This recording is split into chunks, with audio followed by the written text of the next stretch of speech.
And okay, so Joe, if you've got a question, you can fire away. Yeah, I appreciate that. Unfortunately, I'm going to have to leave early. I haven't eaten yet, and I've got to make a call before 8 o'clock. So I'll have to leave a little early. Okay. I have two questions. One is just in reading the website about the upcoming walk, Sunday walk that you guys are going to do, or maybe it's a Saturday, 11 o'clock. Uh, yeah, and I don't know why I had to miss the last one, but I did. That's the kind of thing I'd really like. So it's at the corner of 24th and Amazon. Yeah, it's at the South Eugene High School track there. There's a tennis court and a little parking lot right there by the corner of 24th and Amazon. And that's where we park, in that little parking lot. And then we meet there in the parking lot for a little bit, chat and let people show up. And then we start walking around the track. Oh, you walk around the track. Okay. Yeah. Okay. So so that place, that corner, there's a bus station there. Is that correct? Not sure. I would imagine. Um, yeah, Amazon's a street that, well, anyway, I'll just have to look it up. Anyway, so that's one thing. Just out of curiosity, how many people did you get out last time? Do you remember? Yeah, about 22 or 23, I think, of us. Wow, that's great. Yeah. That's great. Yeah, I'd like to do that. Yeah, I walk and I ride my bike and I swim. But it's nice to be able to do that socially with other people. So moving on to the particular question, I'd appreciate some insight on is that you people have counseled to not take up on cheese, to avoid cheese, and so related to that, the issue with cheese is that it has the potential to clog arteries. Would that be accurate? That'd be one of the many things. So there, just to go over cheese, I guess number one would be, yeah, there's no fiber. There's yes, we know that. Right, the saturated animal fat is in there, cholesterol's in there. There's actually also choline in dairy products, including cheese, and choline actually feeds the gut microbiome, and that produces the TMAO, trimethylamine N-oxide, which actually drives dense cholesterol particles into the artery walls, and is actually also associated with heart failure and even cancer now too. So we don't want that. And then also IGF-1, it drives up IGF-1 levels, because any kind of animal protein will do that. And IGF-1 is insulin-like growth factor 1, and that actually increases cancer, and especially hormonal cancers like prostate cancer, colon cancer, breast cancer. So for all of those reasons, it's there's even more that we could talk about, but that's why it's not a good food, and it's very addicting because of the casein turns into casomorphin, which causes is that the what makes it addiction. addicting? Exactly. Yes. Flavor. No, I mean, flavor. I mean, think about it. This is from Dr. Neil Barnard. Why would anything that smells like dirty socks be something we want to eat? And yeah, I used to eat plenty of it myself, so it's definitely addicting. But something that smells like dirty socks, why do we want it so much? Well, because the casomorphin has morphine-like effects, and it actually binds to the opiate receptors. Because the design of it is to addict a calf to its mother's milk, so that it'll actually want to nurse. So that's the whole point of it. It's baby calf growth food, so it's not good for humans. The milk is baby calf growth food. Yeah, and then cheese is just made from tons and tons of milk. That's how they make cheese, is from tons and tons of milk. I understand that. Yes, especially if it's cheese made from dairy products, which is, I guess, what virtually all cheese probably is. So my final question then is, would you say all cheeses are essentially the same in terms of negatives? Or is there any difference whether, for example, if a cheese is a harder type of cheese, would that make any difference? Specifically, I'm curious about Parmesan, let's say, as opposed to mozzarella or cheddar or something like that. Do you think there's any discernible difference or not really? And I would say there are probably differences, and I guess some cheeses might be worse than others, but it's like none of them are good for your health, and none of them are health promoting, and so it's just I don't know. I'd have to look deeper into it to see what are the subtle differences between the different types of cheese, but I would, they all contain, unless it's like goat cheese, then they would all contain the choline. I guess I don't know. I'd have to look it up to see if the goat cheese contains choline, which could also turn into the TMAO. Anything that has lots of animal protein in it's going to drive up IGF-1 levels. None of it's going to have fiber. So there might be some other subtle differences. Again, some being worse than others, but yeah, I don't believe any of them would be in the health promoting or anti-inflammatory or anything like that. So okay. And so Joe? obviously that holds true for butter as well. Yes, it does hold true for butter. And Joe, if you love cheese that much, you can try a plant cheese. A nut cheese is usually what they are made from. But remember, if you have a problem with weight, they are very high calorie density foods, but would be a much better choice than an animal-based cheese. Yes, I've looked at those, and I don't think they have much of anything going for them, frankly. I see they have absolutely no nutritional value, most of those cheese alternatives, no protein, it's made from casein or something. I don't know. Anyway. It's not made from casein because that's an animal okay. protein. It's made from nuts usually. And Rich Roll's wife wrote a book.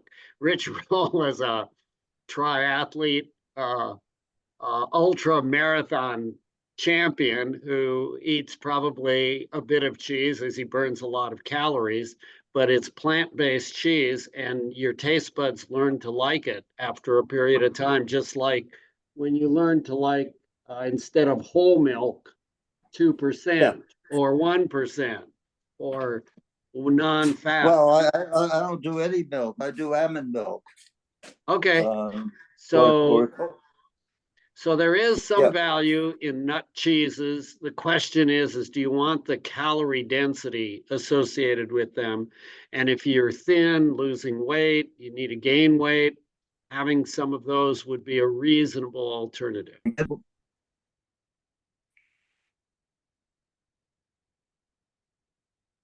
Looks like you froze out there, Joe, for a while.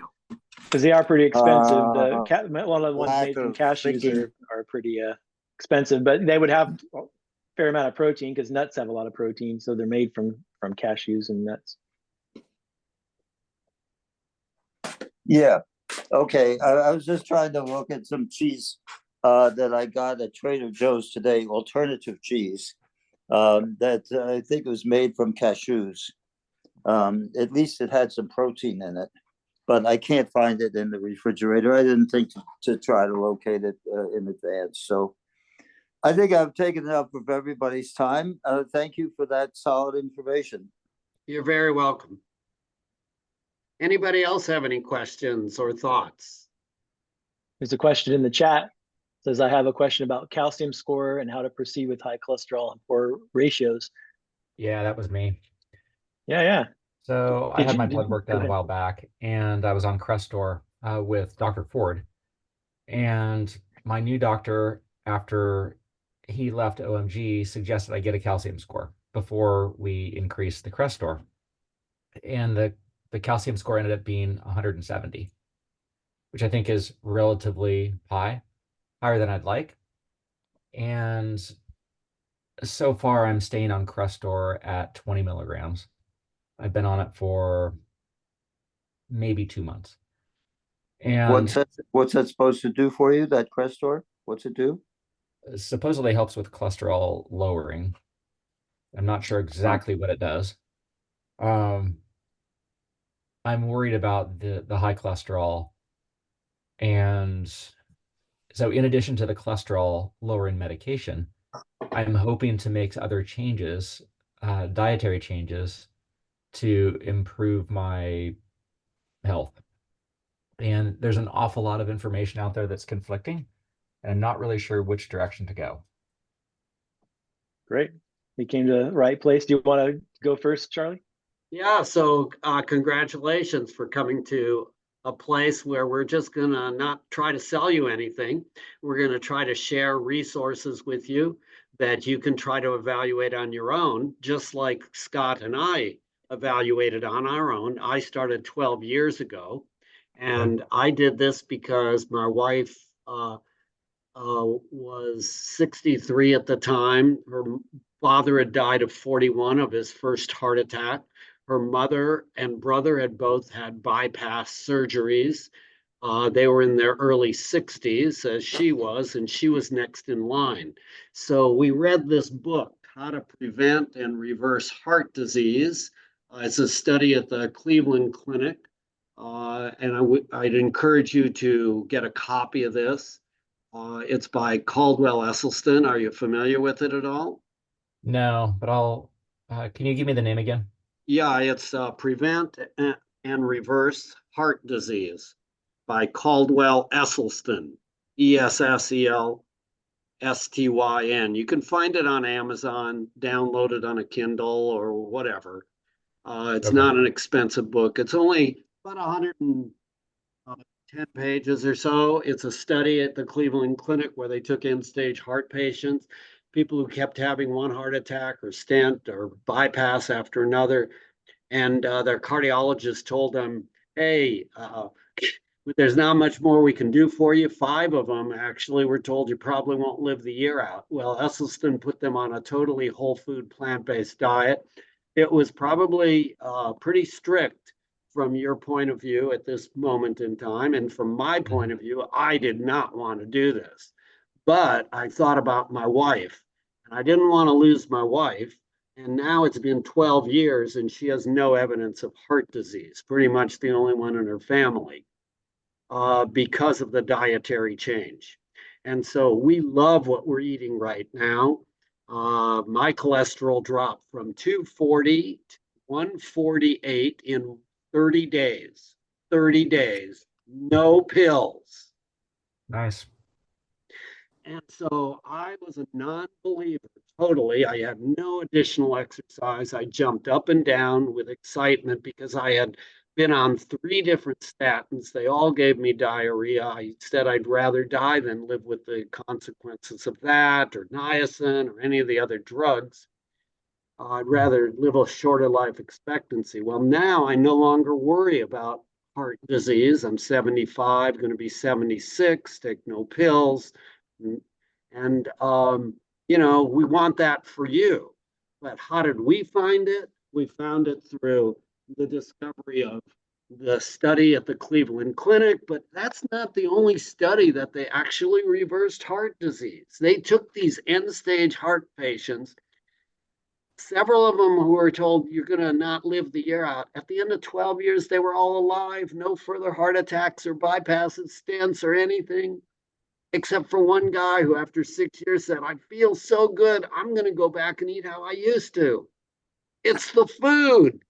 And it's hard for us to accept that. We really think we live with a lot of myths, like chicken is healthy for us and fish is healthy for us. And there is a lot of confusion out there because you don't know who to listen to. But if you look at this study, and then you go to Dean Ornish in California, who did another study before this one, in which he showed unclogging of the coronary arteries. The calcium score that you received is a distraction from you focusing your attention on how are you going to clean your arteries out. It actually was probably helpful for you because maybe you'll take it more seriously. But there's only 2 studies in the world that demonstrate unclogging of the arteries. This Esselstyn at the Cleveland Clinic and Ornish in California. No other keto, paleo, zone, grain brain, any other diet has ever demonstrated unclogging, actually opening up of the arteries. And so that's why we chose to do this. And so that's my best kind of passionate plea for you to try to focus your attention for a while on these people as opposed to listening to all the other noise that's going on in the internet. And then Scott can tell you about what he thinks. Yeah, and so I would Good say, case. Thank you. oh yeah, this is a great topic because for people that are here, and then we can continue it next week as well, because next week's topic is all about heart disease. So that would be a great class to attend next week if you're free, and if you're not, we do record these classes and post them to the website. And so yeah, I agree with Charlie as far as the coronary artery calcium score can be a good motivator. So it's like, okay, I need to take this more seriously, and I would say, even no matter kind of what your cholesterol is, you are going to get some benefit from taking the statin. So it's going to not only lower cholesterol, but decrease, kind of studies show it kind of stabilizes the plaque a bit. And I don't know, I see you're a paramedic, so you probably understand. They explain to you that what the calcium score means and the difference between the calcified plaques and the soft plaques. Did they explain that to Not you at all? really. Okay, Not so really. so the calcified plaques that they picked up on your score on the CT scan are actually the stable plaques. Those are the plaques that don't tend to cause any heart attacks or strokes, for that matter, if it's in the brain, because those are the stable plaques that get calcified. And so the soft vulnerable plaques are the ones that tend to rupture and form blood clots, and that causes 90% of all heart attacks. And so the idea is, well, if you have mature calcified plaques that have probably been there a long time, you probably have the soft vulnerable plaques as well, but you can't see those on an angiogram, you can't see those on a coronary artery calcium test. And so it's just implied, okay, you have plaque burden, so you have a fair amount of plaque burden in your body. And so yeah, it'd be good to get you on the statin. And then but calcium, or the plaques in the arteries is only one part of heart disease. That's kind of the building blocks, but there's also oxidative stress, chronic inflammation, the effects of heme iron, and there's just a lot of other things that go on in the body that creates a milieu of a setup for having a heart attack or a stroke. And so the thing is, the statins don't treat all of those things; they just treat a little bit of it. So, and that's why you'll see number needed to treat for statins is about 104. So about 104 people have to take a statin for 5 years to prevent one heart attack. So it doesn't sound that great on a population scale. That's Right. great, but for you individually, it's not that great. And so that's why we recommend eating a whole food plant-based diet, and so nothing but fruits, vegetables, beans, whole grains, starchy vegetables, nuts and seeds, herbs and spices. And then even in that Esselstyn book, it'll be even more strict than that, like Charlie was saying. But so if you're eating animal products, oils, processed foods, those are going to be the foods that you're going to try to get rid of as quickly as you're willing to. But again, that's a lot to ask, but that's what's actually going to treat, not only lower the cholesterol, but it's going to lower the inflammation in the body, inflammation in the arteries, the oxidative stress, all the other things that contribute to the heart disease. And then of course, importance of exercise, not smoking, reducing stress, getting good sleep, all of those things. So I know that was a lot. Do you have any questions about anything so far? Not really. I'm curious, just a general direction to go. You mentioned the whole plant Plant-based. diet, plant-based. Yeah, right. Is Yeah. there some book you'd recommend for at least ideas of how to start? Yeah, there's lots actually have you been on to the class website at all? Yeah. Yes. Okay. So one way to do, so you could do the book, if you really wanted to target, the heart disease, then, I even have the book here on the resources page. So here's livelifestylemedicine.com. You click on the resources page, and then if you go down to book links to books, we actually have a bunch of different books here. This is a good one, How Not to Die. These are all just different information books about different classes. And then we do have the one for prevent and reverse heart disease here, right here. You can actually link to buy it on Amazon, and we don't have any financial ties to any of this stuff. But the other would be, I'd recommend doing, if you're new to the website, is if you go to the home page again, and scroll down, I have a little website tutorial recorded here. So if you Okay. click on this, it's about a 15-minute video of me going over the website and where to find everything on the website, all the resources on just what you're asking, how to get started, things like that. Yeah. The other thing you can do, and this is great for people because I changed this recently. You go to Class Archives and click on Class Archives, and then you scroll down, and then here's the complete Class Archives. So if you click on that, you come down and it says right here, to see previously recorded classes, click the link below, then go to videos. This will take you to our YouTube page, and then click on videos like it says, and then it's reverse order, all the different classes in reverse order. So if you wanted to kind of go back to the beginning of the year, you would go down here to my introduction class, Charlie's introduction class.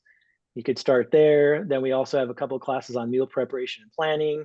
You're kind of asking how to get started. Those would be good classes to watch as well. Yeah, there's a lot of information here, and also if you're struggling at all, Dr. Ross, Charlie you can actually set up a phone consultation with him for free, and he'll help you out as well. Okay. I really appreciate it. Thank you. I'll take a look at the website. And if you prefer, we have a medical student, Lisa Chick, who's been doing this, and she has time available also to interact with you. We spend maybe 45 minutes, an hour, whatever you need, and then follow up. We charge nothing. Our goal is to help you get your health, so you'll share it with others, and that's how we're going to improve the health of the community. Now, since you're a paramedic, Rip Esselstyn is the son of Caldwell Esselstyn. And Rip was a paramedic in, was it Texas, Scott? Yeah, I don't know if he was a paramedic, but he was a firefighter in Austin, Texas. Firefighter. I guess he wasn't a paramedic. He's a firefighter, and he actually convinced his whole firefighting ambulance crew to do this, and had really tremendous results. One of his books is My Beef with Beef. It's kind of a cute book, which you'd enjoy reading. Perfect. All right. If I could just throw in 2 cents here, when I was diagnosed with high blood pressure back in 2016, and they wanted me to go on statins, and I absolutely refused. So as an alternative to statins, I was taking red yeast rice extract, which you get as a nutritional supplement. Natural Grocers is a great source for that kind of thing. Red yeast rice extract and enzyme CoQ10, but ubiquinol is an even better form because it's more absorbable. And so that was in 2016, and my blood pressure has been in a normal range. I still do take the lisinopril, but I found out that taking red yeast rice extract over a long time is not advisable. So I stopped that about 6 months ago. Okay. All right. Oh, no, one other thing. For cholesterol, what do you guys think about lecithin for that? I don't know anything about that. My thought is, for cholesterol, I would not eat any single ingredient supplement like that. I would eat whole plant food that do not have saturated fat, like coconut. You need to be careful of it. It has a lot of saturated fat. Yeah, I know. And if someone's high on cholesterol, it can be influenced by high quantities of other fatty foods, as noted in Esselstyn's book, and that would be nuts and seeds. You need to be careful. Maybe a quarter cup a day is a good amount of nuts and seeds. Too much avocado has a lot of fat in it. Too many olives, they have a high quantity of fat content. So be careful of those sorts of things. And as far as a supplement, I don't have any recommendations for any particular supplement.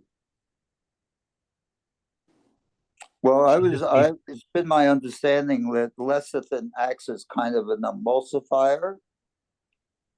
that it breaks up the cholesterol? The problem with supplements is they're not regulated and they can come with contaminants that, the studies, if you listen to Gregor's videos, you'll understand that there are a number of contaminants that show up in these supplements.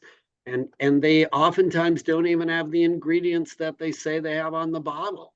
So it sounds good. I wasn't to take- thinking of it as a supplement pill. Lecithin comes, it's a gloppy, heavy, rather evil tasting thing, and you can buy it by the jar, or you can get it granulated in bulk. But it's still a supplement from something, from somewhere. They've stripped soy, away. They've stripped yeah. away from its naturally grown food, and that can play havoc by the way it hooks up with your receptors in the body. It's just not the healthiest way to go, to depend on a particular substance to get your health. You want to, follow a whole food, plant-based lifestyle as best as you can. You don't really need supplements other than vitamin B12, maybe vitamin D if you don't get enough sun. And there is some debate about the longer chain omega-3 fatty acids. So that's an individual choice, but that's a long discussion, which we don't have time for right now. And even with the supplements that we do recommend, it's kind of like people always ask what's a reliable brand, and it's kind of a crapshoot, because when they do evaluations of all the different ones, it's kind of like Russian roulette a little bit. So you kind of have to, I guess what I've done, I've used like Nature's Made or one of those like that. And how I know if it's working for me is I check my levels. So like I started taking a B12 and my levels come up when I increase the dose, or my vitamin D levels come up when I increase my dose, because I was a little bit low on vitamin D. And so then I know must have vitamin D in it, because my levels went up when I took it. So you kind of find the one that you're taking and it seems to respond to your blood labs, and then you kind of know, okay, it must be okay as far as it has in it what it says it does for me. But yeah, that's the problem with trying to depend on supplements. Like Charlie said, they're not regulated and they often don't contain what they have. So we really shouldn't depend on supplements for our health. Who else has a question that's burning on your mind? Anybody raise your hand? Okay, Marcia. Marcia first, then Doug. Okay, I agree with what Scott says, but I think for the people that live in the north, we need to take vitamin D, because we don't get the intensity of the sun. We can't get out in the sun a lot because it's so cold or frozen north. So I think it is important to take a vitamin D and a B12 if you eat whole foods plant-based. I know you get a lot of vitamins in whole foods plant-based, but I think the vitamin D, you need to take a pill for that, a supplement. That's just my thought. Well, I do take both B12 and D3. So I was just saying my levels responded when I took them. So that's why I know they seem to be working.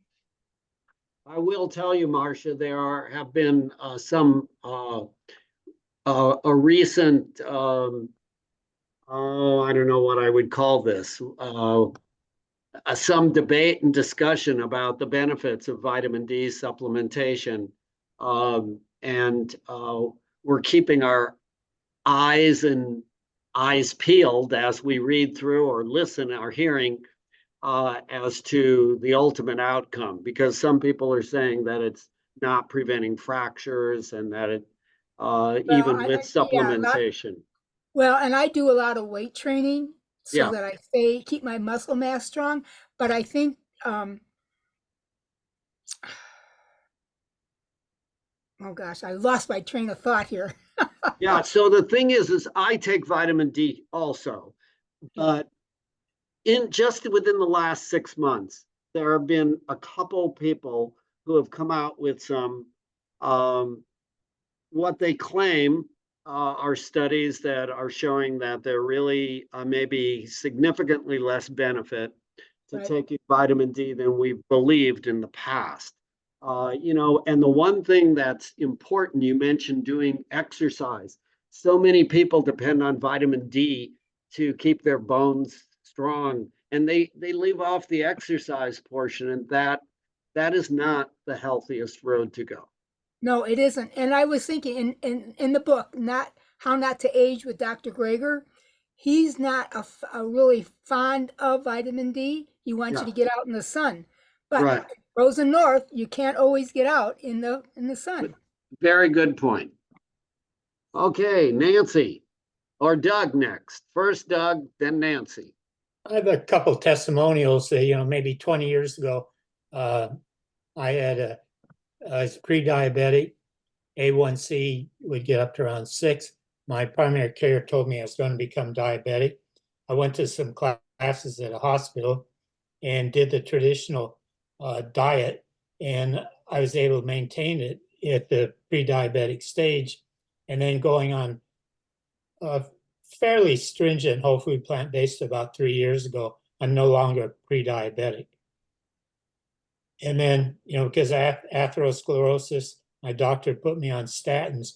I went through at least 3 of them, and I seemed to have problems. I stopped taking them and my symptoms would go away, and then she put me on another, continued on that. But on the whole food plant-based diet without statins, I don't have the values in front of me, but they just plummeted to remarkable levels. And I have a question. I haven't read anything about it, but 6 years ago, I had a colonoscopy. I had 6 polyps ranging from 3 to 5 or 6 millimeters, I guess it is.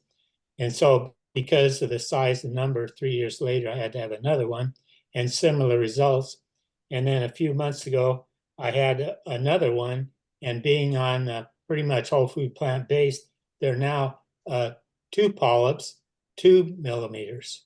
And so I think they're saying I'll need another colonoscopy maybe in 7 or 10 years instead of 3 years. And so I wondered, is that attributable to whole food? Or is that just maybe I'm old and polyps aren't growing as fast? Yeah, so for every 10 grams of fiber you add to your diet, you decrease your risk of colon cancer by about 10%. So by eating whole plant foods, plants are the only food that has fiber in it.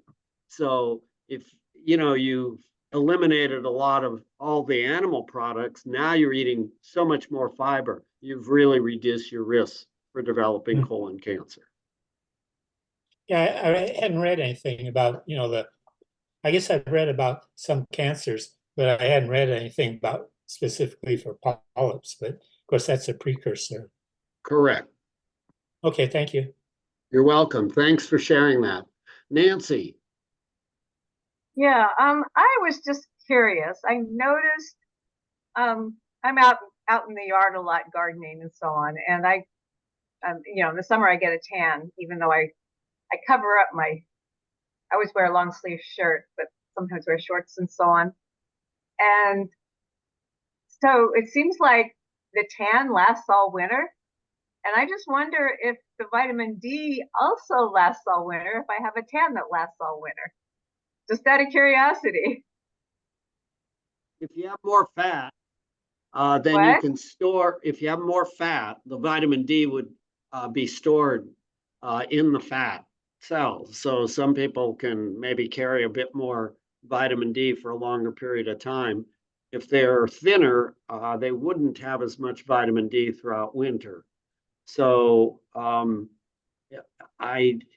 don't know how that translates, whether your tan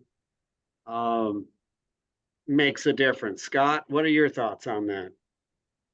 Well, it's the certain wavelengths of the ultraviolet is that converts the vitamin D to the active form. So it's so you actually have, if you have fairer skin, you absorb it faster than if you're darker skin. So having someone that has darker skin from either being tan or they're black, then they would have, it's almost like having SPF of 14 basically. So you're not going to absorb it as much, which is why people with darker skin tend to have more problems with vitamin D deficiency. So so that's, you get, like Charlie said, you store it in your fat tissue, but because it's a fat soluble vitamin, even though it's not really a vitamin, it's technically a hormone. But you actually, if you have darker skin from getting tan, you actually will absorb less vitamin D because your skin is darker. But so that's why you need like a regular dose of it. You need pretty much like 15 minutes almost every day with at least your arms and legs uncovered to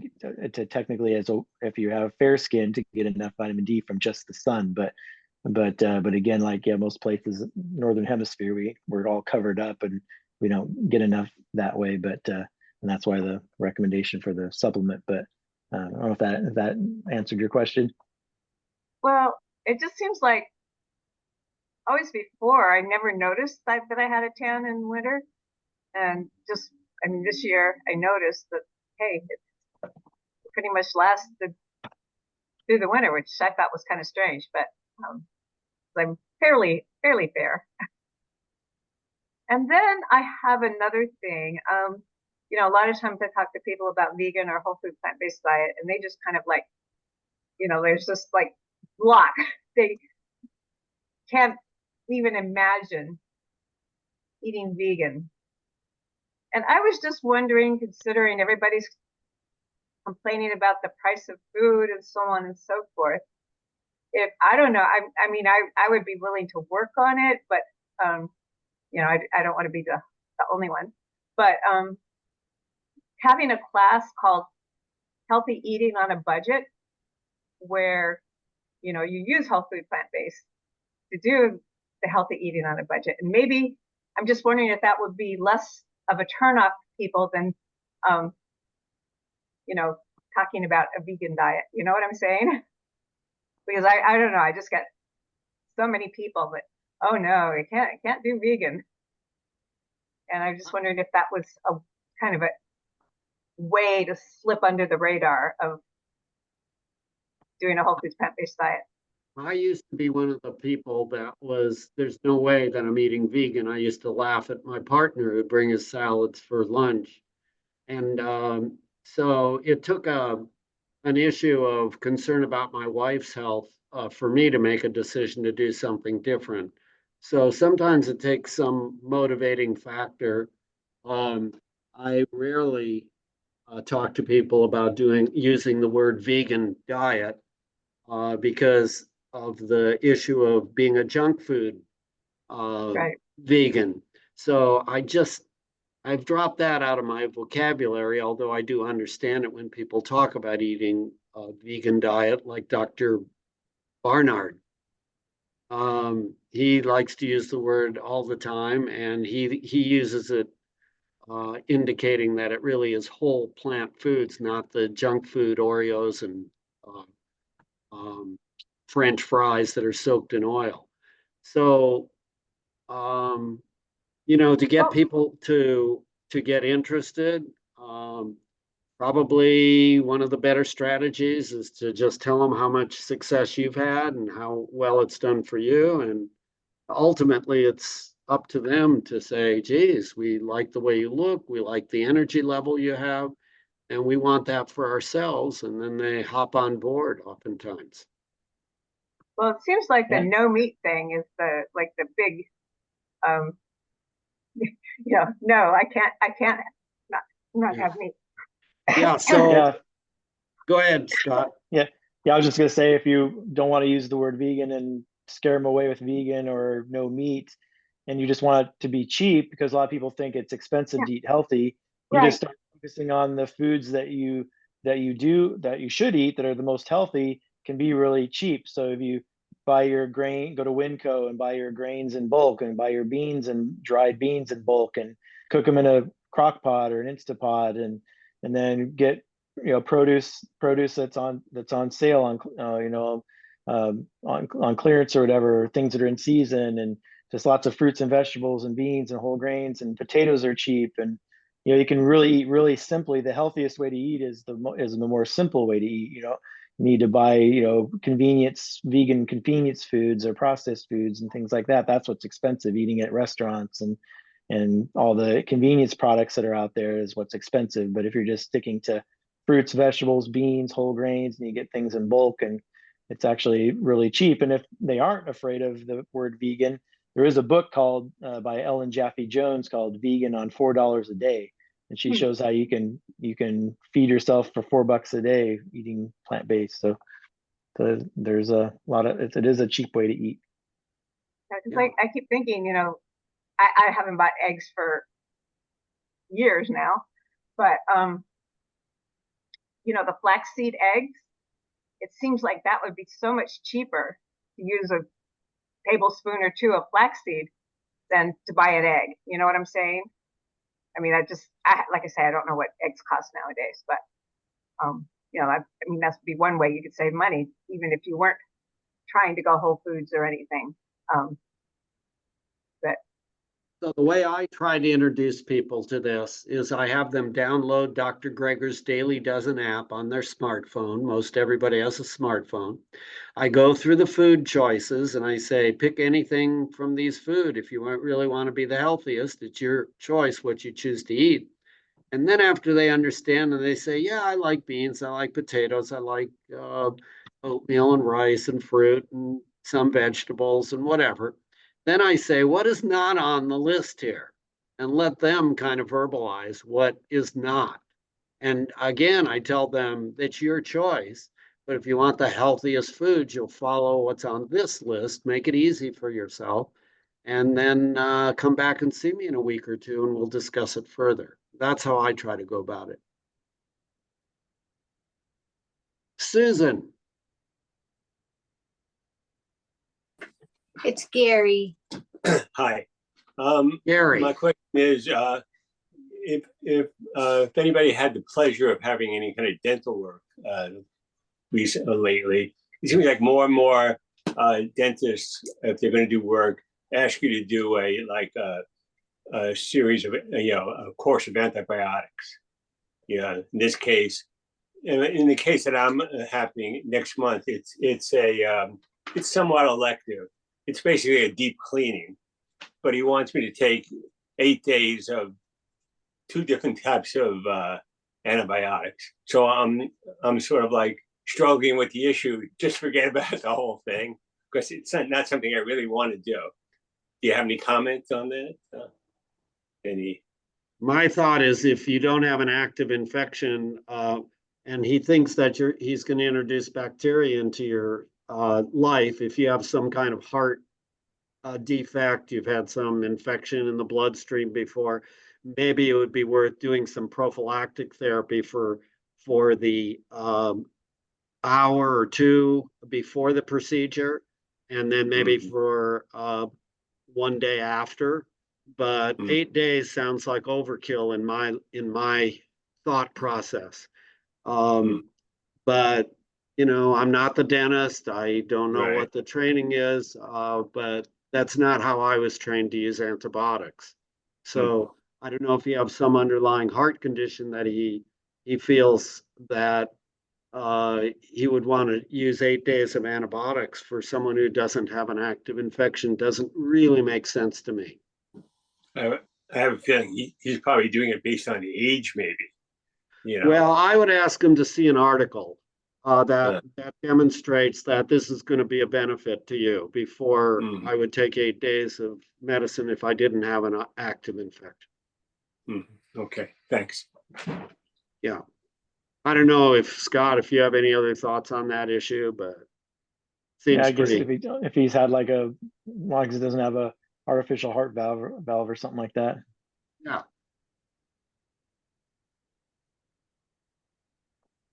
Okay, anybody else? Like Ken. Oh, Ken, your hand's up. And then, okay, Susan, your hand's still up. Okay. My experience is, unless somebody's been scared or getting paranoid, they don't want to hear about this stuff. And I hear some really crazy stuff. So I spent my life raising and teaching about livestock production. And I think ruminants are credible because they are able to eat cellulose and to turn it into CHO, carbohydrates. So they really do have a place. But I hear this crazy thing that, and I just can't react to it. It's just so stupid. People tell me that there's a difference between plant protein and animal protein because the animals process something and their protein's better. Is that hilarious or what? It's hilarious. And all I can do is not tell them I know much about livestock and just change the subject. I hear such outlandish thing. I had a guy yell at me. I think we were friends and now we're not. I was talking a little bit about it and he said, listen, I'm a scientist and I know that there's not enough research to prove that the vegetarian lifestyle is healthy. And I just wanted to say, I don't think there's ever been more research done on food than food. So you just have to be careful how you talk to people. And I would never start talking about this way of life unless they acted like they're scared or they're concerned and they want to change. I never use the word vegan or vegetarian. I don't use the word diet. This is a lifestyle that works for me. And in 2.5 years, I come off of simvastatin, lisinopril, and omeprazole. And I've reversed my prediabetes by my diet and never took a pill. And yes, on top of all that, I am very active. So that's what I got to say. Thanks for listening. Very good. Thank you Thanks, for Ken. that, Ken. Or Anybody someone brought up else? in the chat about the browning of the fruit again. It's called polyphenol oxidase, is an enzyme that causes the browning of fruit such as bananas, apples, and avocados. The thing is don't eat those foods at the same time as other foods rich in antioxidants, as the enzyme will reduce the antioxidant effects. So essentially, I used to put in my oat groats in the morning, I would put, have my oat groats and I got cinnamon and flax meal and blueberries and raisins and some nuts and my oat milk. And so it's tons of antioxidants in that. But then when I would put the banana in there, it would have that enzyme polyphenol oxidase, and that would reduce the amount of antioxidants from that meal. And so the way to get around that, then, this is some new research that came out, is to just wait about an hour or two. So I'll eat my groats, and then an hour or two later, when my stomach's emptied out, then I can have a banana if I want.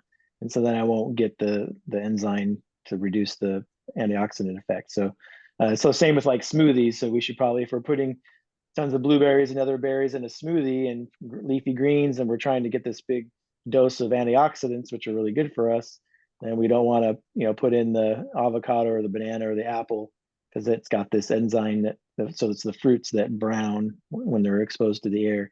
So that's the deal with that.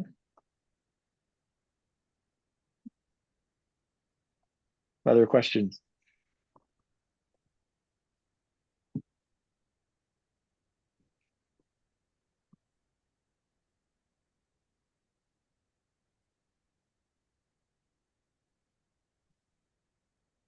But if there's no Looks like question, Nancy and Susan's hand is up. I just have a new question, Susan.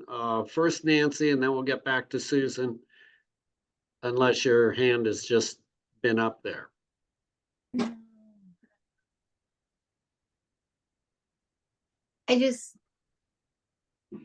No. Okay, Nancy is not there. I guess she just I'm left here. her hand. I thought you were calling on Susan. No, Nancy, go ahead. Okay, so I heard about don't mix bananas with blueberries. So are you not supposed to mix apples and what else with blueberries? Avocado. I hadn't. Yeah, so basically bananas, avocados, and apples.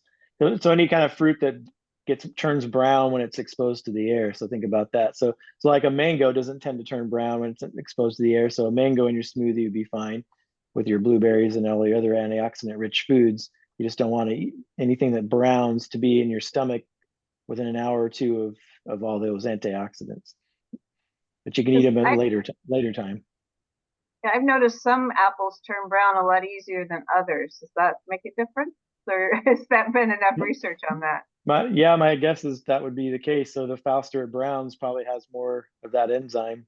And it has to do with protecting, it's like basically the immune system, or it's like the enzyme is there to kind of protect the plant from the exposure to the environment, to the sun and everything else. And is it just blueberries, or is it other berries too? I mean, like raspberries and strawberries. Well, any whole plant food is going to have quite a bit of antioxidants. It's just, I just mentioned blueberries because it's one of the higher in antioxidants. So you pretty much, if you're eating a whole bunch of fruits and vegetables together and you're thinking, okay, this is going to be lots of antioxidants, which is really healthy for me, you want to, at the same time you're eating that, you want to avoid those fruits that brown, because it's going to lower, it's not going to make it unhealthy. It's just not going to have the same antioxidant punch that it would have had if you hadn't combined those foods. I hadn't heard about the apples. I mean, in fact, I just heard recently about the banana and blueberry. But yeah, that's interesting. So remember, some of this is theoretical, and that what I mean by that is that you may have some reduction, but it may only be like 30%. So if you combine bananas or apples with other things, you're still going to be getting some antioxidant effect, unless you combine them like they did in that experiment where it reduced the effect to nothing. Try to separate them if it's possible, but I don't know. I think I read somewhere else that maybe the reduction may be for certain things less than 100%, like it was in the study that Gregor mentioned for the blueberry issue. Something to think about anyway. If you're eating totally whole food, plant-based, you're probably going to get enough in the long run of antioxidants. Make all that much difference, in other words. And another thing, you don't want to go completely nuts over this. Yeah. You know? Okay. So I grew this corn last year, and it's a black corn. I mean, it's really, really black. It's developed, conventional breeding, but it was developed from Native American corn. And it's in the description of the seeds, it says it has 10 times the antioxidant as blue corn. And so I grew some, and I've been using some, and I make a corn flour, in my Vitamix with the corn. And it doesn't work quite the same as regular cornmeal, but like when it's cooked, it turns like a super, super dark purple. It's kind of amazing. Maybe I can make some cornbread with this corn for the potluck, and everybody can see what's going on, and mix it half and half with regular cornmeal, because it's it kind of cooks weird. I don't cook a lot with cornmeal, but anyway, I was just wondering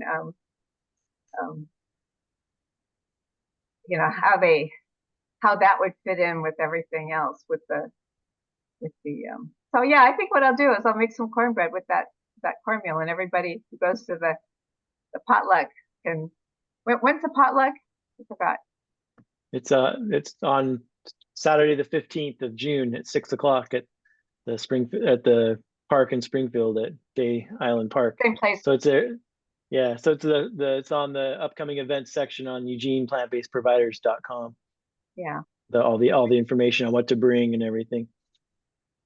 Yeah. So anyway, I'll let everybody experiment with my black purple corn. And I'm gonna mix it half and half with regular cornmeal, just so that it doesn't turn out too weird with being a little different than regular cornmeal. So anyway, might be fun.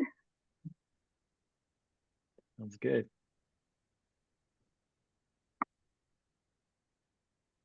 Did you have another question, Susan?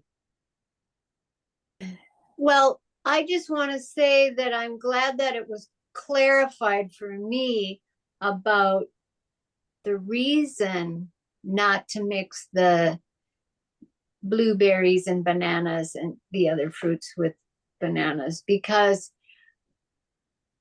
Gary and I were trying to tell somebody a couple weeks ago about why that was, and I was like unclear. So now I know. So it just decreases the antioxidants that are available that you get from berries, right? Correct. Okay, good. Correct. Good to know. Thanks.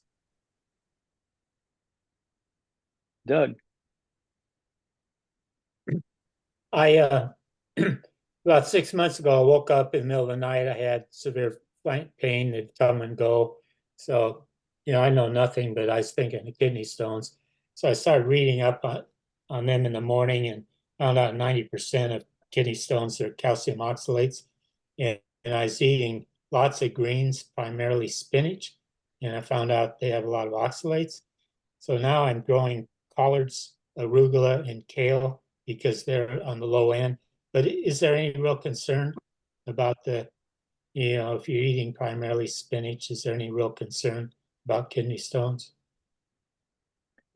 Yeah, so if you're someone that tends to form calcium oxalate stones, it would be best not to eat. You can still eat spinach, and the other higher ones are Swiss chard and greens. So those are the three highest ones. So it'd be okay to still eat those three greens, just just have a small amount mixed with other stuff. You wouldn't want to just eat a whole smoothie full of spinach or a whole salad with just spinach or Swiss chard or beet greens all at once, because you would have more of the oxalates that would make it more likely to form stones. But the irony is that like a can of tuna increases your risk of kidney stones by over 200%. So you're still more likely to get a kidney stone if you eat a standard American diet, the meat sweet diet, so to speak, than you are just by eating a plant-based diet and still eating some high oxalate greens. So the number one to reduce risk of kidney stones is to not eat a standard American diet, but to eat a whole food plant-based diet. That's going to make you much less likely to ever form a kidney stone, because we could go into the whole reasons for all that. But then if you are somebody that's already following a mostly whole food plant-based diet and you developed a calcium oxalate stone, then it would be more important to avoid eating too much of those high oxalate greens, if that makes sense. Good. Thank you. Hey, Scott, about the oxalates, I know about this, but you said the highest ones are chard and spinach, and what else did you say? It sounded like you said beans, but I don't think you did. Beet greens. So the greens from beets. Yeah, I eat beet greens. I think the key is just variety is awesome. So right, I eat a lot of collards because I'm concerned about calcium, but I have collards every day like Charlie does, and then I mix up everything else: arugula, kale, spinach. I don't eat tons of any of those in any couple of days. That's great. Perfect. Candace. I have kind of an odd question. I am having severe arthritis issues and inflammation just all over. I gained 10 pounds. I need a knee replacement that I just have a really bad gut feeling. My intuition is telling me don't go that far. But in order to take any medication that relieves the pain enough for me to be able to get up and get around, they won't let me take anything like that because I'm on warfarin, the blood thinner. And I go once a month for my INR. My question is, have you worked with anybody that was able to get off warfarin by using a variety of green plants I've looked at like white willow bark tea, things like that. I really don't want the blood thinners. I don't like the idea of that. I have AFib, but I take metropropyl, and when I had diagnosed with AFib, I was under a horribly stressful situation. Pretty sure that's what caused it. I haven't really, I can tell when I have it. And then half a dose of metropropyl every day kind of takes care of that. So anytime I go to the doctor, even talk about coming off a blood thinner, everybody goes into a panic and says, well, you don't want to have a stroke. They're worried about me having a stroke, and I am too. But I would like to try to find some alternative methods to thin my blood out enough. Probably still have to have INRs at some point to make sure, but I don't know, have you worked with anyone doing that from a plant-based perspective? I've worked with a number of people, and what I do is I tell people, you need to eat the same amount of greens every week. And so you want to increase your greens, but you need to adjust your warfarin or Coumadin dose, and it usually goes up slightly. And so you're taking slightly more, but you've increased the greens to a healthy level, and you can continue to take the warfarin. There are some newer medicines that are considered, there's been a lot more experience with them where food will not interfere with their ability to keep your, to reduce your stroke level. And they're more expensive depending on what your insurance level is and stuff. Yeah, I'm on Medicare, so you're just at the mercy of the. So Feds. if you have to take warfarin, there have been a number of patients who have chosen to go totally whole food plant-based, incorporating 3 servings of dark green leafies into their life. But when they make that transition, they do their ProTime or INR more frequently, just like they're starting out, like when they started out taking the warfarin. And once it's established, you keep taking the same amount of greens, and that's the safe way to do it. Okay. One thing I wanted to add is that, so yeah, there's no food or plant-based eating that's gonna thin your blood enough to give you the protection you need from having a stroke with the atrial fibrillation. So you kind of either need to be on the Coumadin or one of these more expensive ones like the Eliquis or Xarelto, these direct oral anticoagulants. But there's a difference between thinning the blood to prevent a stroke versus anti-inflammatory diet to help with things like arthritis. So those are 2 different things. And so if you go on a whole food plant-based diet, you can absolutely create an anti-inflammatory state in your body so that your arthritis will feel better and you'll have less inflammation in your body. But that won't affect your blood's ability to clot. So you're still gonna, if you have atrial fibrillation, you're still gonna want to take either the Coumadin or one of these other more expensive pills to thin the blood so you don't have a stroke. Okay. What about I know, what foods would help supplement collagen without taking collagen supplements? Is there particular foods that are good to help your body produce? Because I've got bone-on-bone arthritis in my knees, and I just have a feeling I can make it better. I just don't know what to do about it. Well, collagen, yeah, you don't want to take supplements. They haven't been shown to be helpful. And then our body makes all the collagen we need, and so it needs vitamin C to make collagen. And so plants are full of vitamin C. And so as long if you're eating plenty of whole plant foods, you're going to be having plenty of vitamin C. Your body will make all the collagen it needs. If you have bone on bone, there's nothing that's going to put collagen back into those joints, but you can reduce inflammation. So like you might look at an X-ray of somebody that has bone-on-bone arthritis before and after going on a plant-based diet, and there won't be any difference in the way the X-ray looks, but they have less inflammation. Their knee feels better, and they have less swelling, and it just feels better, even if the X-ray doesn't look any different, because they've just been able to calm down the inflammation by getting rid of the processed foods and the oils and the animal products, because those are all pro-inflammatory, whereas all the whole unprocessed plant foods are all anti-inflammatory. Thank The you. other thing you could add is some turmeric for anti-inflammatory effect to cut down discomfort. Yeah, I've been using that. I kind of use that in combination with the cinnamon for my diabetes too, and my cereal and everything. I put that on, and then I cook with a lot of the Indian spices. So I think I've got my turmeric level pretty good. Okay. It's just trying to balance, it's hard to balance everything too, because I see food as medicine. So it would be like, just going to a naturopath doctor or something and saying, well, these are the foods you need to eat.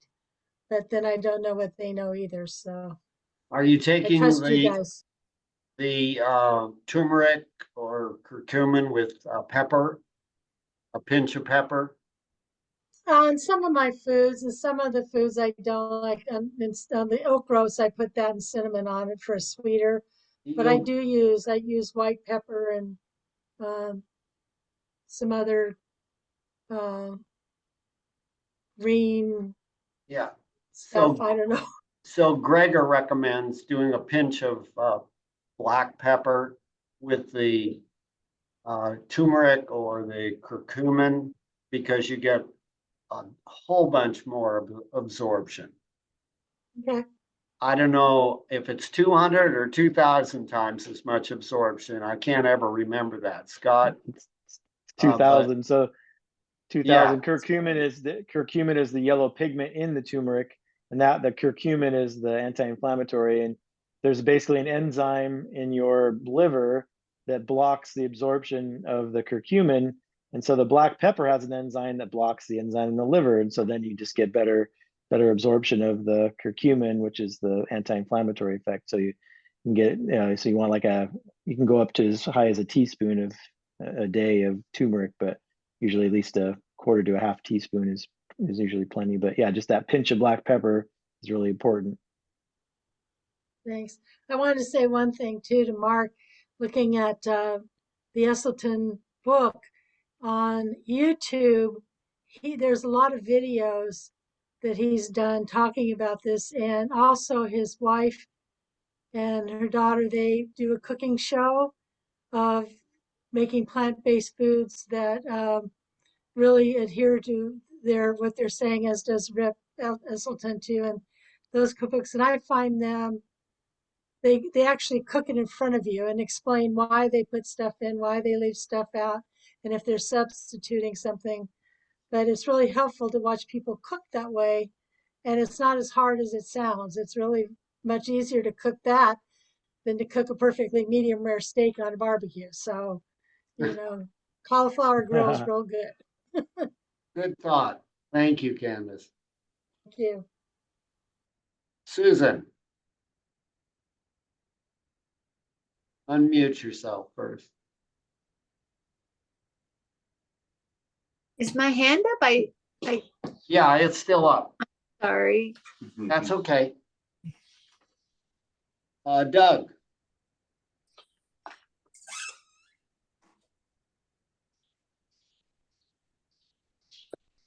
There are two varieties of cinnamon, I understand, and the one from Ceylon, I don't know what they call it now, is better than the one from Vietnam. Is that true? Yeah, I saw the Ceylon was the one that Dr. Gregor had videos on. And because a lot of times Dr. Gregor makes a recommendation for a certain type of spice or product only because, not that it's necessarily proven to be better than another, it's just that the studies and the research that they did to show the benefit were with a specific product, and so a specific type, like the Ceylon cinnamon, for example. That's where the study was, and so that's why he'll recommend a certain type, like the Ceylon cinnamon, because that's what the research, the study of what they used to show the benefit. Not that you couldn't get benefit from a different cinnamon, but this is an example. Okay. When I was 30 years old, I came down with Addison's disease, and the three things the doctor checked me for, and they're all negative. And so he said it's autoimmune response. And then later in life, I came down with two other autoimmune diseases. And I wonder if, if this increases your immunity, this type of diet, does it enhance your likelihood of picking up an autoimmune disease? Have you ever read anything about No. that? Yeah, so it'll Yeah. actually decrease your chance of having an autoimmune condition. So what we know causes autoimmune diseases is leaky gut. So basically the one cell layer that's between our so 70% of our immune system sits in our gut, one cell layer behind our intestine, our colon is where it sits. And so those are supposed to be what are called tight junctions between those cells, and it's not supposed to let larger proteins and certain things in. And so when we eat a low fiber diet, like the standard American diet, and many of us have irritable bowel and all these bowel problems, and we're eating not giving the gut microbiome what they need, which is to eat the fiber, which creates the short chain fatty acids, butyrate, and so that's what keeps our gut wall healthy and those tight junctions intact. But when we eat a low fiber standard American diet, we lose those gap junctions, and so then the food that comes into contact with our colon, some of those proteins from some certain types of foods, especially dairy and other things, that's another reason to not eat cheese and dairy, is they get inside the bloodstream when they weren't supposed to. They're supposed to be blocked out from those tight junctions. And then there's something called molecular mimicry. What that is certain food proteins in certain foods look a lot like some of the cells in our body. And so then our immune system will actually attack those cells, say, hey, this shouldn't be here, and it attacks it. And then when it attacks this protein from the food that comes in, and say it looks a lot like, oh, this protein that's in dairy looks a lot like the cells that make insulin. And so that's one of the theories is for type 1 diabetes is so a dairy protein got inside the bloodstream when it shouldn't have, and your immune system attacks it, makes antibodies and attacks it. But those cells of that dairy protein that got in, which wasn't supposed to get in, looks a lot like the cells that make insulin in the pancreas. And so then it starts attacking the cells that make insulin in the pancreas also, because it looks a lot like the other one. Same with like strep, for example, strep throat. So you guys have probably heard about, strep bacteria if you get a strep throat infection, it can cause rheumatic heart disease, right? So that's one of the reasons we take antibiotics when we get strep throat, is because the strep bacteria gets into your bloodstream, and your immune system attacks it to get rid of the infection. But the bacteria that causes strep looks a lot like the cells of our heart valves, and so they look very similar. And so then our immune system attacks our heart valve cells, and then we start to scar down and make the heart valves all inflamed and scarred, and then we get rheumatic heart disease.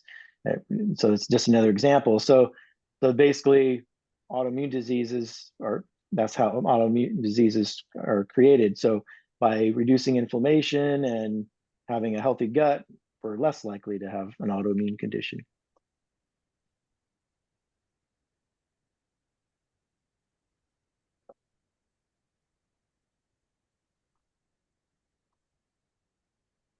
And there's a good book on the book list. Was Goodbye Autoimmune Disease by Dr. Brooke Goldner. And it's for anyone that has autoimmune diseases, like she had lupus, but if you have any of the other autoimmune diseases, rheumatoid arthritis and ulcerative colitis, Crohn's disease, all these, she treats a lot of patients with that. And of course, her protocol is whole food, plant-based eating, lots of water, lots of green smoothies. She has a whole book and website all about that. Dr. Brooke Goldner, Goodbye Autoimmune Disease, and it is on the class website under the book section. So if you have an autoimmune disease already and you want to put it into remission, potentially follow her guidelines. Nancy. Yeah, I found out 25 years ago.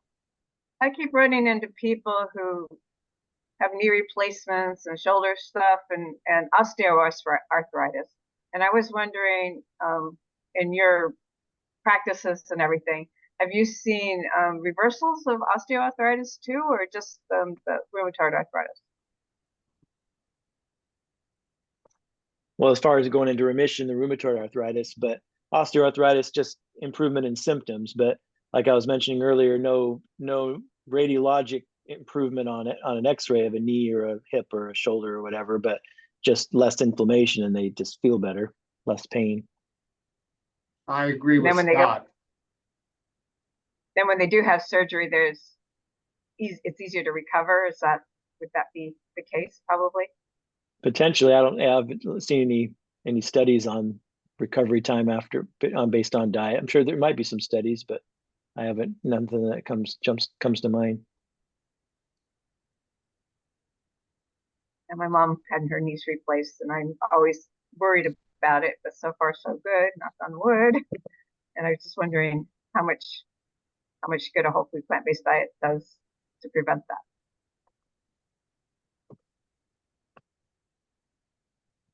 Yeah, I don't think the studies are in at this point as to preventing that. One day they might be available.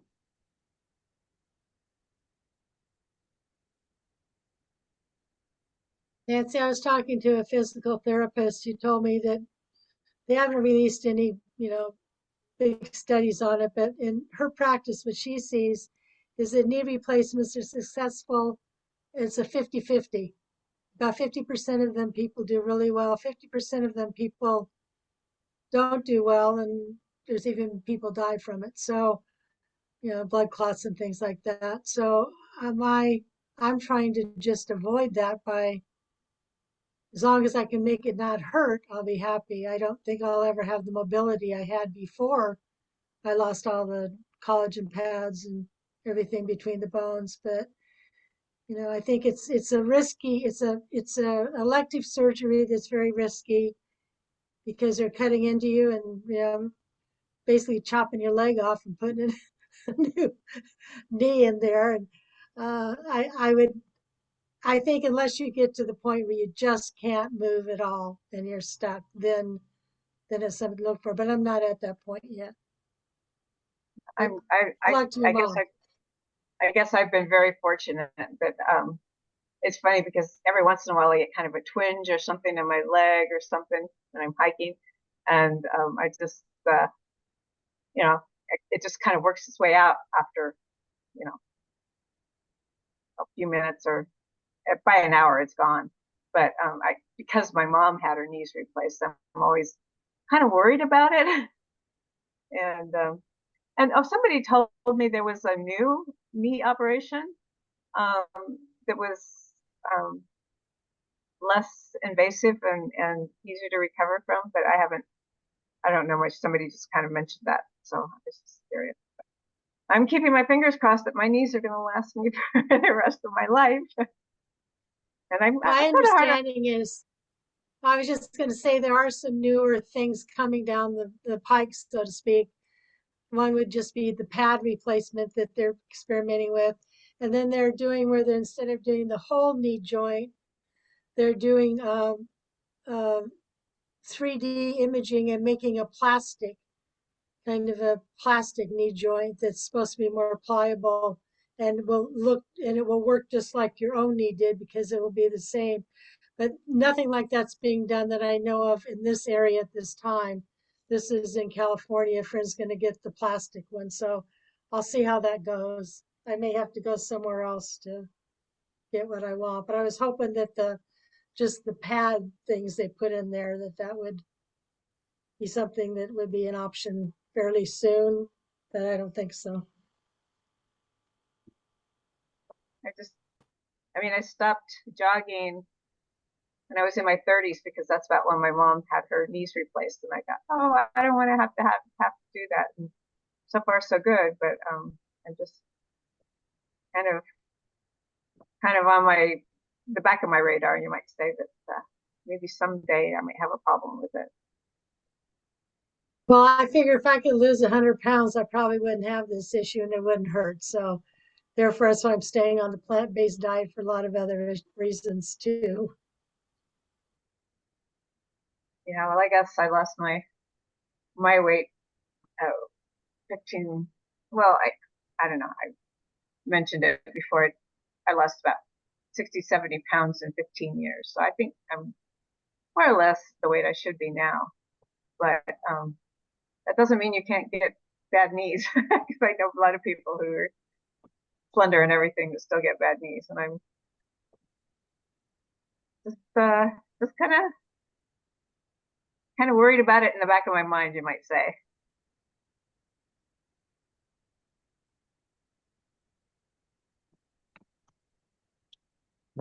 Rob.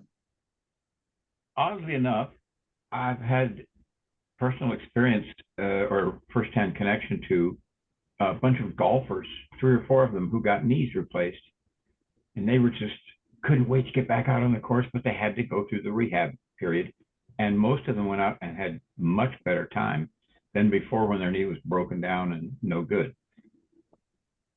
The success may have to do with the level of exercise that was present before the knee was replaced, because they, they're walking 5-6 miles a day, 5 or 6 days a week, and that might have set the musculature up to be much more supportive when the new knee goes in. I don't know, but none of them said, "Ow, hit, ow, hit, ow." No, none of that. They were just blasting off down the fairway, happier. So I don't know what they ate. And that's 20 years ago. So I'm thinking of doing the Inca Trail this fall. So I'm kind of I mean, like I say, so far so good, and I do hiking it, so on, and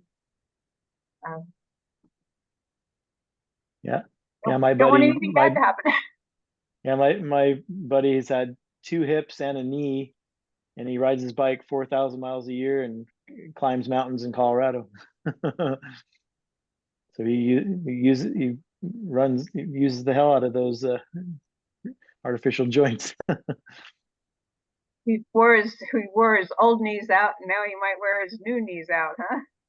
Yeah, their last 20 years or more.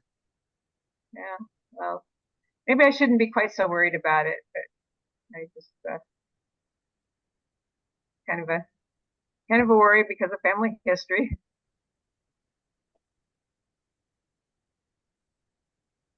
Anyone else have any thoughts, questions, concerns?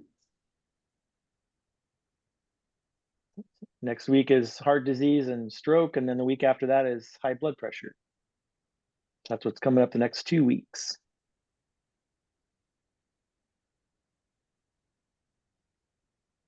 And actually, I plan to show, I usually do it towards the beginning of the talk. Charlie does most of the videos and things for next week's class, but I do show about a 14-minute section of Dr. Esselstyn's lecture when he was in Portland, Oregon a few years back, and it's really good. It kind of explains the you get to see it visually, what kind of happens in heart disease, how the plaques develop and whatnot. So that's a good, I'll show a little bit of that video next week.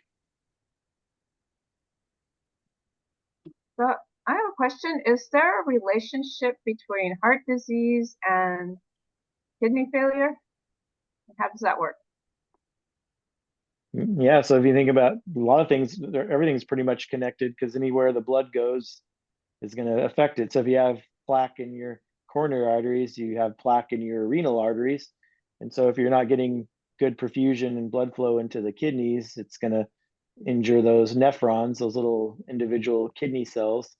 And then that contributes to kidney disease. So, the most common causes of kidney disease are high blood pressure and diabetes. Those would be the 2 highest ones, but having, so it's all related. That's why people with kidney disease and people with heart diabetes usually die of heart disease. And the number 1 cause of death of somebody with kidney disease is heart disease.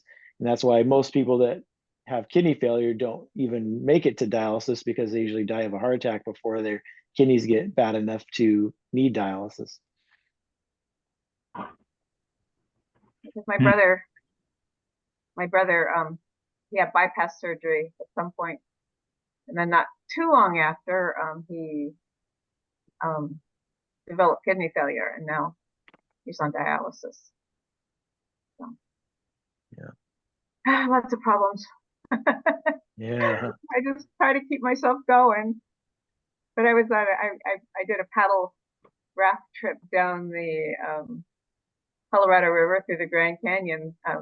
Well, I got back a week ago, 15 days, and I was the oldest person, and that some of the younger people were saying, "Oh, I'm so glad you're on this trip because it makes me feel like maybe I can do this stuff when I get old." They better start eating right, right? So there's a question on creatine and whether it's good for older folks to take. And Gregor has had a recent video on this topic. He made it pretty clear in the video that having creatine supplement can help build muscle mass, but only if one is actually doing resistance kind of exercises. So in other words, if you're going to just take creatine as a supplement, it's not going to improve your muscle mass. If you're going to be doing resistance exercises, weights, lifting weights, or doing stretch bands, other things like that, and you want to improve your muscle mass, taking a creatine supplement, according to at least one study, could be beneficial. So the question then becomes, what supplement do you buy, and is the supplement have in it what it says it has, and does it have any other contaminants? So you have to weigh the risk of the supplement you're purchasing, how much you trust it, with the benefits you might be receiving from taking this supplement. I personally wouldn't choose to take it at this point. I would, but that's my personal choice. You get to decide for yourself, and I would point you to Gregor's video. Just do a research on creatine, and it should pop up his video that he's produced in the last couple months, I think, few months. Scott, do you have anything to add to that creatine issue? Yeah, I saw the same thing. Yeah. And the only other time is if you can get your homocysteine down below 10, despite having normal B12 levels, then 1 gram of creatine a day was what was recommended to get your homocysteine down. Because that's the problem with if you're B12, if you're not taking enough B12 or you're not absorbing enough B12, then your homocysteine levels will be high, and that causes inflammation in the arteries. So that's not good. So, so if you're having trouble, I mean, homocysteine is a blood test you have to have your doctor check, but it's a more accurate test than just checking direct B12 levels in your blood. So, so for me, I've had trouble getting my B12 up a little bit, even with supplements, and so I had my homocysteine level checked, and it was right at 10 actually, and so I've increased my B12 since I had that last check, and so I probably will check my homocysteine again, and if it's not below 10, then I would consider taking the gram of creatine, like Gregor says in the video. But for most, probably 90+% of people, they're going to be getting plenty of B12 and not have trouble absorbing it, and their homocysteine will probably be normal. I mean, normal is all the way up to 14. Anything over 14 is too high. That's not good. You want to get your B12 levels up if it is above that. But and that was one of the things that came up. There was the videos he did on vegetarians having more strokes, having higher risk of stroke, and that study. And it was because all the other things. There was a whole series of videos he did on that, and it was because the people that were the vegetarians were not, their B12s were too low. They weren't taking enough B12. And so their homocysteine was elevated, and that was why they had more strokes than people that were eating meat in that particular, those studies that were out. That's a whole nother topic. Okay, well, Let's see, anything else here in the chat? Looks like there's one other. While back, Scott, you compared cholesterol numbers considered good in the US compared to the UK. Can you give us the numbers? I don't remember that. You compared cholesterol numbers considered good in the US as compared to the UK. I don't know the cholesterol numbers in the UK so much, but they're similar to ours. So what's considered a normal cholesterol in the United States is not normal. So it's normal to drop dead of a heart attack in the United States. That's the number one killer. And so what's considered normal cholesterol, like your doctor says, oh, your cholesterol is normal. It's like, well, unless it's less than 150 for the total, which is kind of what we consider the heart attack proof level. And your LDL less than 50 is kind of considered the heart attack proof level.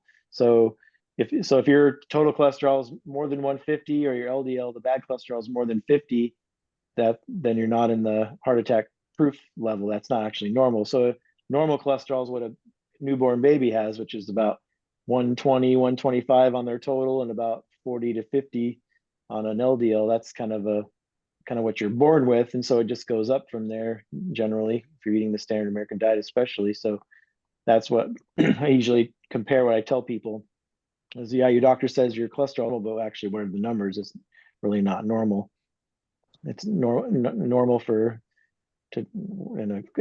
It's called the concept of a sick population. So everybody's cholesterol is high, which is why a lot of times you'll see studies where, oh, saturated fat doesn't really increase cholesterol and doesn't really increase your risk of heart disease, because there are studies that show that it's kind of ambiguous and it's not powered correctly to show that relationship. And so then that's where the debate comes in. You hear about the keto people saying, oh yeah, saturated fat doesn't really cause heart disease, and so you can eat more butter and things like that. But that's the problem. It's the sick population.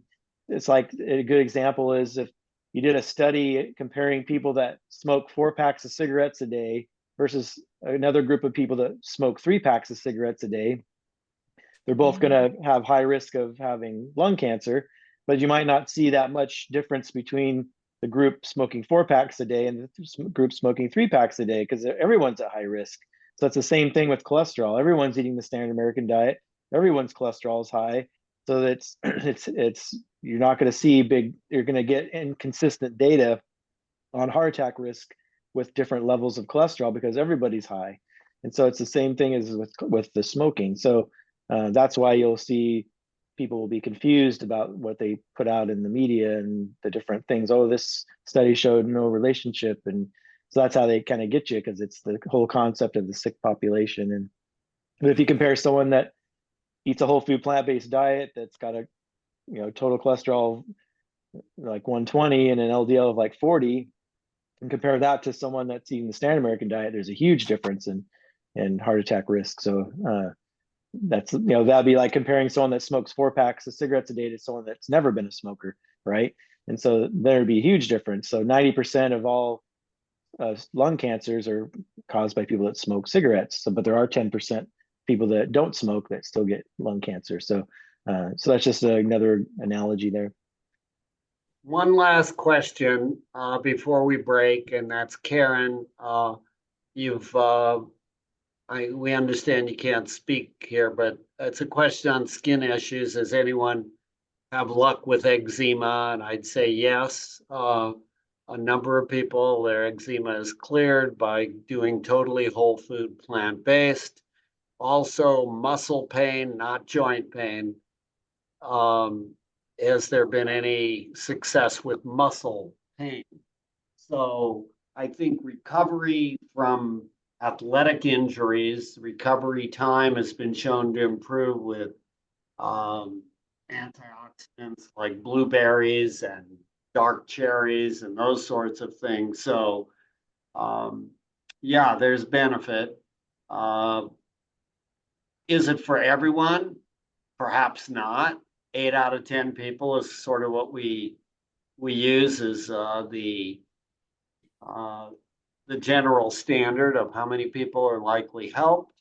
That may be because they're not doing it completely. It may be related to genetics. It may be related to other kinds of issues. But giving yourself the best chance to reduce muscle pain, improve skin conditions would be do a trial, an experiment on yourself for a month or two and see if it doesn't work.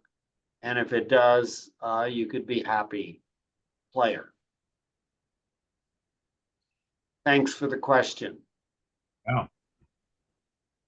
So we appreciate all your input. We're a little bit over time right now, and we could keep going on into infinity, into midnight sometimes, but there is next week. So Scott, thank you for all the information. Thanks everybody for the questions, and we will catch you all. Have a good week. Catch you all next week. Yeah, you Thank guys all made it a you. great, fun class. Thanks for all the great questions.